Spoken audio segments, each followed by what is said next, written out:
এক minute.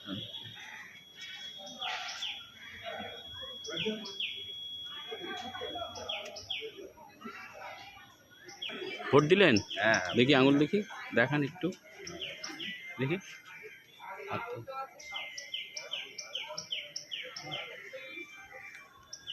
Vote কেমন চলছে এখন? ভোটে সন্তোষী ও ভালোভাবে ভোট হচ্ছে। এর আগে কি এইভাবে ভোট দিয়েছেন? আগে ভোট দিতে পারিনি ভালোভাবে। ভোট দিতে পারেননি? না, নিজের ভোট নিজে দিতে পারিনি। কি সমস্যা হতো? সমস্যা ওই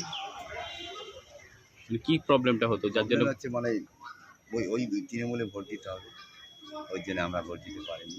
এবারে কি মানে শান্তিতে ভোট দিলেন? হ্যাঁ, এই দুবার ভোট দিলাম, শান্তিতে ভোট দিলাম। যাক, এইভাবে এই যে ব্যবস্থার মধ্যে দিয়ে ভোটটা দিলেন, কেমন লাগলো আপনার? ভালো লাগলো। ঠিক আছে, আপনার নাম? প্রশান্ত মণ্ডল।